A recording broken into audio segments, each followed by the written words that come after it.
38th legend of Australian sport, Wally Lewis.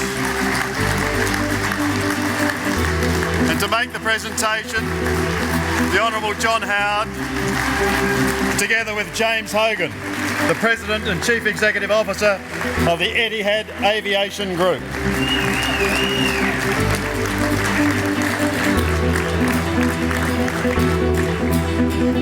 No, Wally, we're going to go and sit on the couch. Come over here.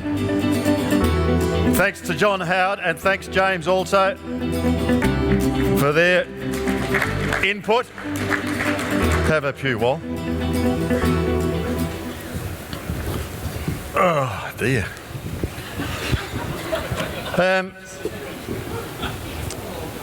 Your parents not here tonight, Jim and June? No, they're resting at home. Okay, Yeah. That's where I want to start with the early days. Were you one of these kids that drove in particular your dad mad by getting him out in the backyard and when you're home from school or whatever and practice? Yeah, I was a very annoying child. I used to wait for him to come home from work every day, plead with him to take me out in the backyard. Of course, throughout summer, it was come and bowl me the ball until it gets dark, till we can't see anymore.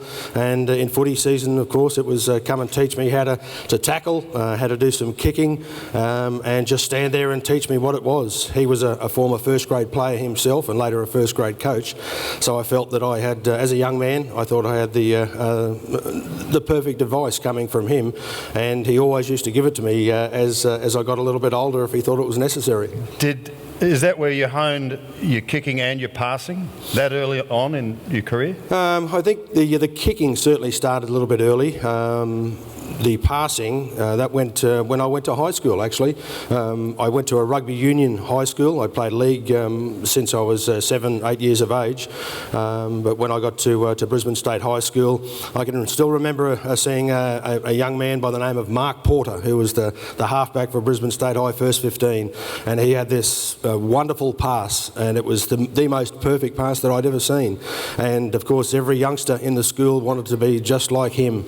So every time that we got the opportunity or went home in the afternoons, he used to put up a car tyre, and tie it up with rope and put it over the top of the garage and swing the tyre side to side, and then just try and pass it to get it through from 4 or 5 metres away, then 7 or 8 metres away, and it made a good afternoon. Probably the parents enjoyed it as well because it took us out of the house, myself and my brothers as well. Incredible. Were you a cricketer as well? Did you, one of these sportsmen that had to make a choice? I did. It certainly came a little bit easier. I was playing for Brisbane State High in the first 15, and we had an opportunity to play against Gregory Terrace one Saturday, and there was a certain bowler that was tearing through our team. I managed to come in and put the ball back over his head after playing and missing half a dozen times, and he stood in the middle of the pitch, and I thought, well, if he's in the middle of the pitch, there's only one way that he's going to get off the pitch, and I accidentally raised an elbow, which made contact accidentally, and he went on the ground, and I was brought into the office on the Monday morning by the principal, and that was the last game of cricket I played. Was very lucky to stay in the school, and probably it was an indication that I was going to make the correct choice on which sport was the one that I was in love with. Fast forward, you were part of the team that became known as the Invincibles in 1982. You went through Great Britain and France, undefeated. What made that team so good? Whenever they toured Great Britain before, they were probably the team that promised to be the ones that were going to claim a new record. Go through winning a series was something which had been achieved before, but never had it been undefeated previously. Max Krilich was the captain of the side, and I was appointed vice captain. But pretty early in the tour, it became obvious that I wasn't playing well enough to hold my position in the team. Brett Kenny, who was the best 5'8" that I ever played against, he deserved to be picked as 5'8", and he took it away. So it was a fairly uncomfortable tour. I managed to get back in the test side a couple of matches later, but it sort of taught me a little bit of a lesson, as much about life as football. And I think I certainly enjoyed the tour, had the opportunity to mix with the English crowd, who I thought were wonderful. They are the most loyal fans that you will ever get overseas. The way that they stuck to their teams through tough times, as well as enjoyable.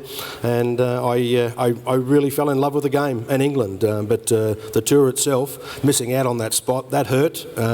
It didn't go away for a long, long time. And I think it probably taught me some lessons as well, just as much about arrogance as anything else, because I probably thought that being the vice captain of the team, I was never going to lose my spot, and it certainly was a painful exit.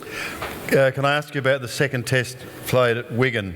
I think you came on in the second half and produced a bullet-like pass to Mel Meninga, who went on to score.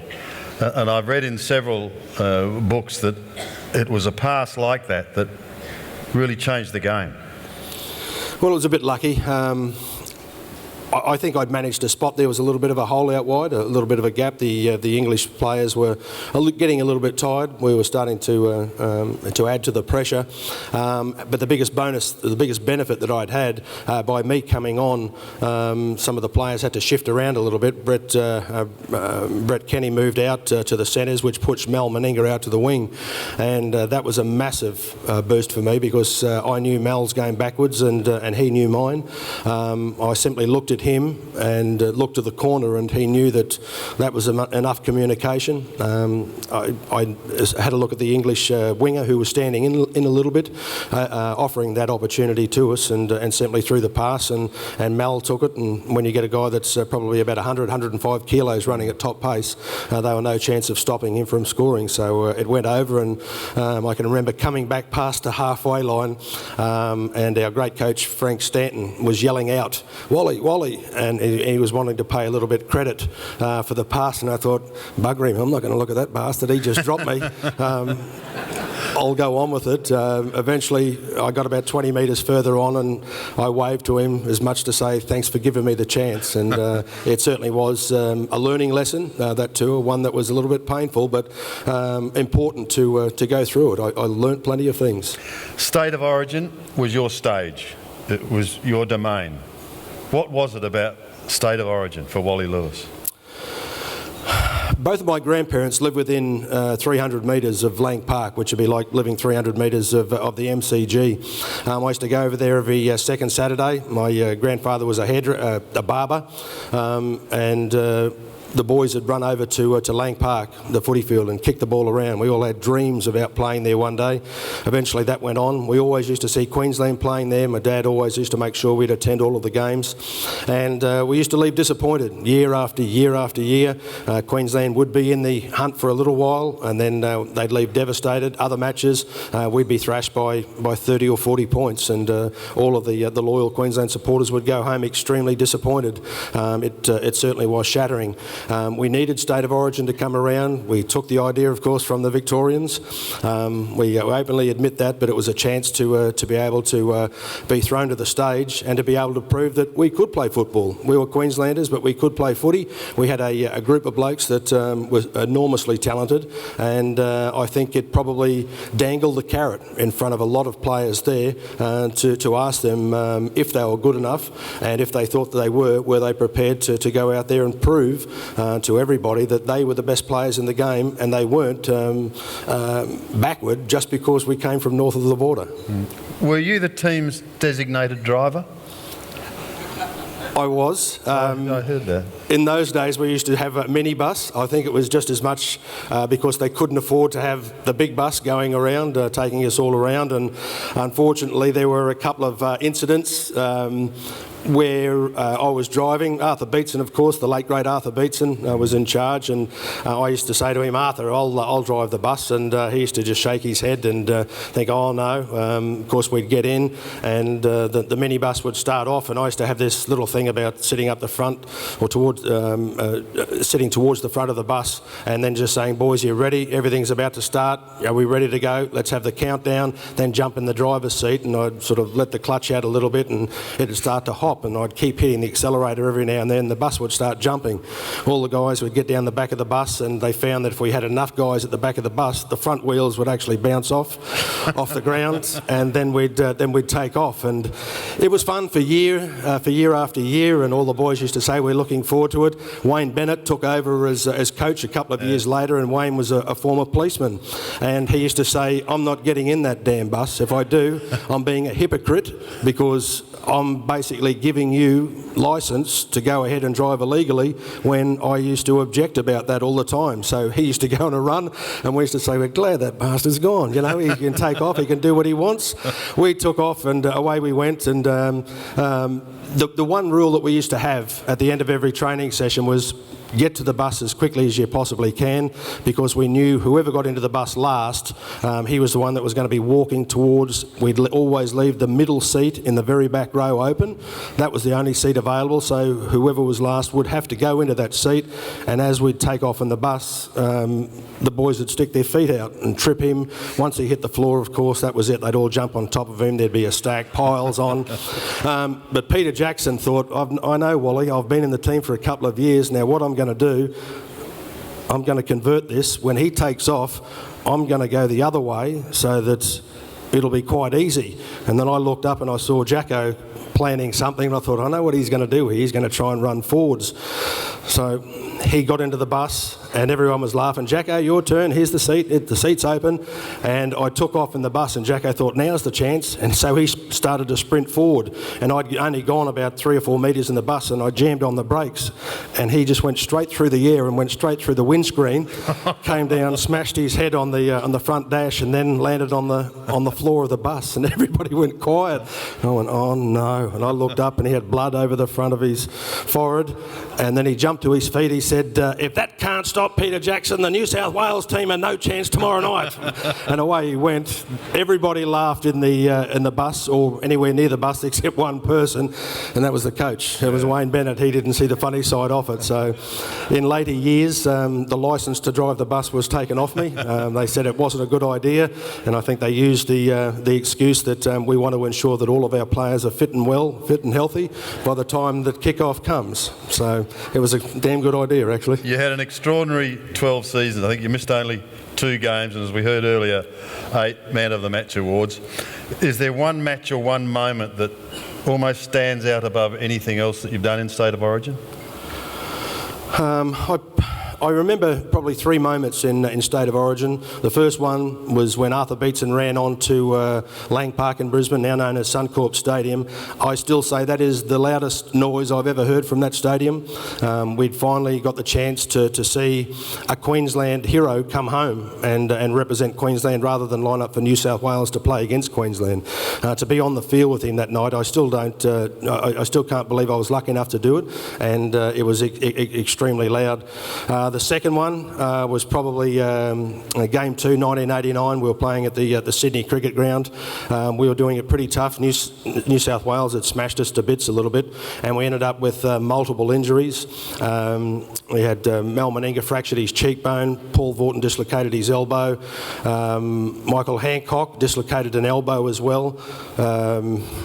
There were 2 others actually that didn't play. We ended up on the field with 12 players at full time for about the final 7 or 8 minutes of the game, and we managed to win the game at the Sydney Football Stadium. It was an extraordinary performance from our guys. I can remember just saying to them, nothing's going our way, just don't give in. We never give in. So we fought all the way to the full-time hooter. But what was even more extraordinary, the most extraordinary thing of the whole night, is when we went to celebrate, we stood on the halfway line. We got a standing ovation from the New South Wales Rugby League crowd, and I walked over to the players and I said, boys, have a look at this. I said, I can guarantee you will never ever see this again. Yeah. We're getting a standing ovation from the New South Wales crowd, and they all thanked the Sydney fans and said, we'll be back again. We weren't going to be welcome the next time around, but I think that they'd taken part in a match that would be fairly tough to be able to match. And the third one was my final game for Queensland. I hadn't planned it to be my final game for Queensland, but I'd found out my daughter, Jamie Lee, was profoundly deaf that day. And it was a pretty easy decision to make. And I think I said after the match, I'm retiring. There's a lot more things in life more important than football, and your family is one of those. Can I ask you about that with Jamie Lee when she was very young? And you and Jackie, I believe, had a feeling that something was wrong, but you couldn't put your finger on it. No. And then one day... Yep. We'd said a couple of times she just doesn't seem to be responding. We're calling her. She's not making any turn with the shoulder. Her eyes aren't responding. You can sort of pick up when someone hears you. And other times we'd yell out, and she'd turn straight around, and we said, "Well, have a look at that. She's just responded pretty easily." We later found out, of course, we were in just a fairly tight room, and it was the vibration that she was picking up more so than anything else. Where other times she'd sort of turn around, and we thought, "Okay, everything's okay."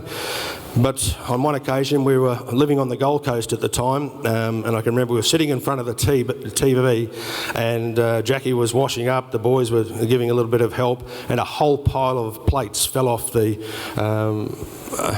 kitchen bench and smashed on the ground, and we all turned around, and I was sitting there next to Jamie Lee, and she was just watching the television, didn't move one bit. So we said, there is something wrong here. We've got to get it tested. So we took her to a local doc the next day, and he said, "No, everything's okay. Everything is fine. It's all okay. She's got a bit of fluid build up." And mothers always know their daughters better than anybody else in the world. And Jackie said, "We're going to get tested in Brisbane." So we went ahead. We got the test done, and I'll still remember the words. We were actually going through the final thing at Lang Park, the final walk-through training session, which is done, that day. But I wasn't able to be there. We were at the hospital waiting, and they told us it was only going to be about 20 minutes. We were there about 2 hours, I think, and we knew something was wrong. And then the doctor walked out and said, "Look, I need to talk to you. Is there somewhere we can go?" And Jackie collapsed on the floor then, and the doctor told me what was wrong. I don't remember a single word he said. After he said she's profoundly deaf, and we both asked, "What does profoundly mean?" Although we knew, and he said, "I'm sorry, but she's profoundly deaf," and life started. And that was an extremely disappointing one, but again, it made it very easy to retire from football. Admittedly, it was a little bit earlier than I had planned, but the family is the most important thing in your life. It'll ever be, and it certainly has been great watching her grow up. She hasn't used her hearing impairment as an excuse, and she's got the opportunity to play water polo. She's represented Australia, the only deaf person to represent her country in a hearing sport. So she's done a pretty good job. Fantastic. All except for washing the dishes at home. She doesn't like that. Wally, I think you've got a couple of guests with you tonight, Professor Sam Berkovic and Professor Gavin Fabini, who came into your life in 2006 when you were reading sport news on television and your world was rocked. Yeah, I'd hidden it all of my life. I had a first... it wasn't a turn or a seizure. I was 19 years of age. I was sitting at home. All I remember is being on the couch, and then I woke up on the floor. My mum was sort of screaming and yelling. I went to the local doc, and he said I had the flu. Told me about it. It wasn't quite a regular thing. I went to a hospital after playing New Zealand at Lang Park in Brisbane, Suncorp Stadium in Brisbane in 1987. After having a little bit of trouble with concussion, and I said to the doc, "Look, while I'm here, I've been having these things that are a little bit strange, and when I'm sometimes hearing somebody talk, the words sound like they're backwards, sideways, upside down, and if I go to try and talk, I cannot get the words out. For the life of me, I can't say anything straight, and I sort of feel my arms start to shake a little bit." Got some tests done, and he said, "Yeah, it was all clear. You've got epilepsy." And I said, "No, I haven't. No, that's not right. I don't have epilepsy at all." And he said, "Well, we'll do the test again if you like. We can go all the way through it. This is how it will come out." Confirmed. Had epilepsy. Went home and then had to deal with it. I didn't know. I probably was a coward for a long, long time. I didn't take it head on. I probably denied it as much as anything else. Didn't want to admit to it, and it just went on and on and on. Every now and then I'd have another seizure, and all I would do is increase the amount of the drugs that I was taking to try and control it, and it wasn't anything that was worrying me too much, put it that way, or that's what I was pretending. All of my footy mates thought that I wasn't quite the full quid. I'd taken too many knocks to the head, and they used to say, mate, you're very slow to respond.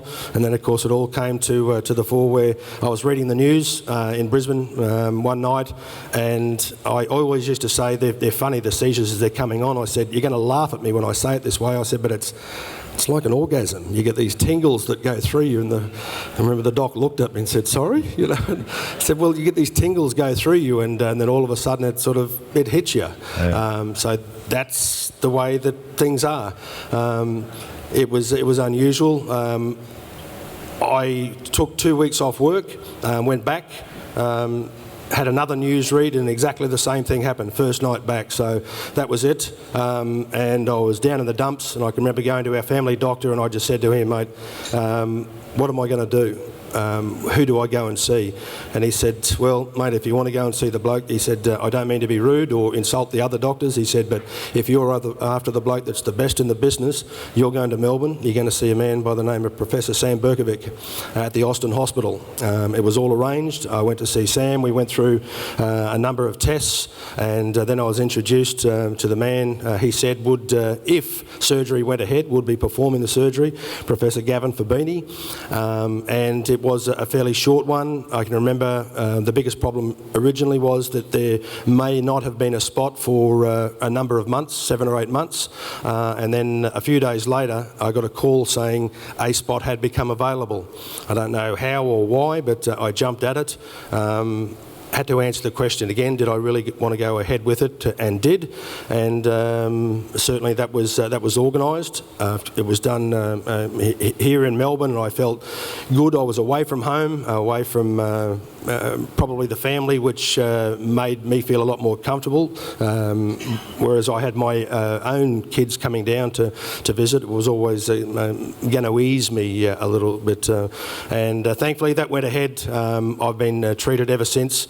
It's been absolutely fantastic. It's been 9 years, 7 months and 22 days since the surgery, and I haven't had a single seizure, so you can just see the success that Gavin Fabini has had, and under Sam Berkovic's direction. And they are people that, when I was asked about inviting people here this evening, I've got my own family direct, but there had to be an addition of 2 others, or a couple of others, and of course Sam and Gavin were the men that I believe that have made my life fun all over again. In closing, Wally, I mean, we could chat for hours, but I'm sure there are people you want to thank.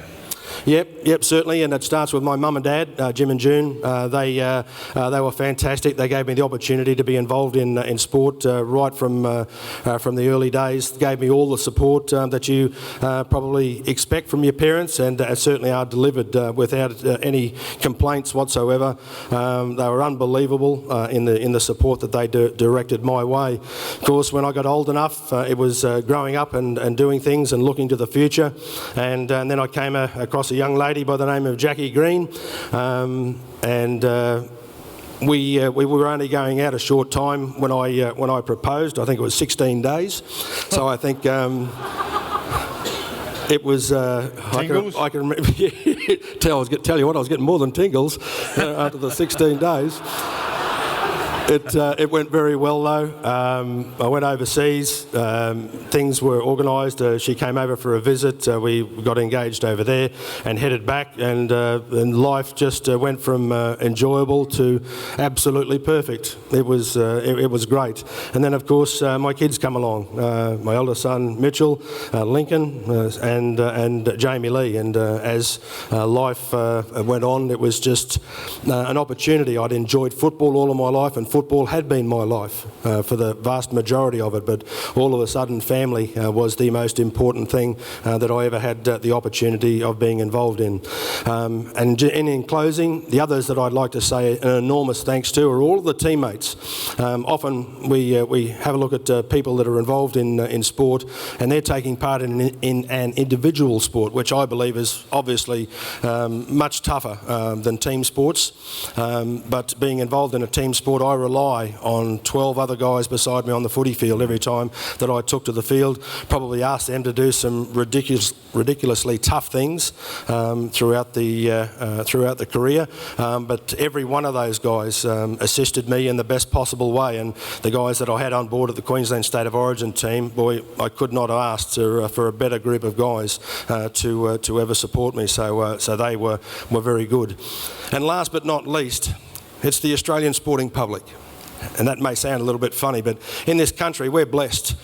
We love our sport, we love to be involved and think that we can play sport when we grow up, doesn't matter what our skill level is, but we get the chance to be involved in it or to be able to support it, sponsor it all the way through. But every time I can remember that I used to go to a footy game, I used to look out, whether I was travelling in a car or a bus to a major game, and see all of the support that was coming our way. And it was absolutely fantastic. Sure, they were doing it for entertainment, but what they were doing more so than anything else was providing plenty of support and assistance for those players to make them feel much more comfortable. A lot of the guys used to say yes, and you can hear the cash register going ka-ching every time one of the general public goes through the gates.